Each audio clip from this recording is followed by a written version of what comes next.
This all starts with the computer, the Apple Macintosh from 1984, in this case the 512K, which gets its name from the amount of built-in RAM, which you can probably guess is 512 kilobytes.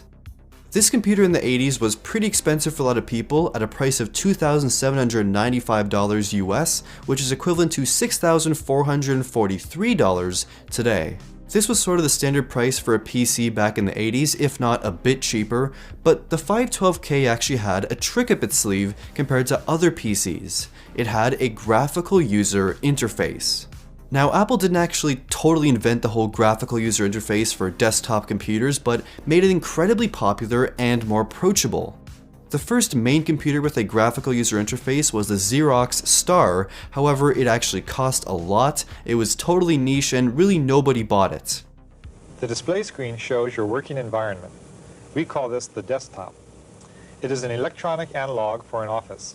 On the screens are small pictures or icons representing familiar office objects. Apple didn't actually just steal the interface from the Star, but worked with Xerox directly to build its own software version, which we now know as macOS. The Macintosh's external design is undeniably iconic. It's an all-in-one computer that is very compact, it's portable with an actual handle up top, it's minimal, and carefully designed in many aspects. At the front, there's a real absence of pretty much anything except for the floppy disk drive, the Apple logo, and the display, of course, which is a 9-inch black and white CRT with a resolution of 512 by 342 pixels. And the back, like today's Apple computers, is where you'll find pretty much everything else. There's the 5 total ports and the PRAM battery cover. Now, moving away from the computer itself, for peripherals, I'm using the stock Macintosh keyboard and mouse. The keyboard provides a very satisfying typing experience. And it's also hella thick too, especially compared to Apple's new Magic Keyboard. And for the trackball mouse, it has just one button up top, adding to the very minimal nature of this entire system. This all came at a time when using a mouse was sort of a foreign concept for a lot of consumers.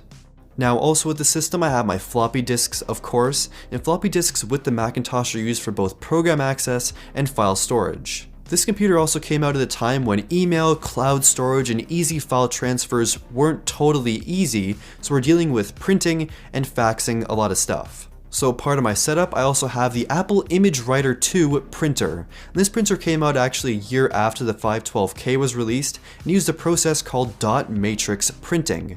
Today we're familiar with laser or inkjet printers, and they're much more advanced and quieter and faster and just generally more reliable, but I actually prefer the design of this printer. It feels much more charming and personal, it just looks a whole lot better than today's printers.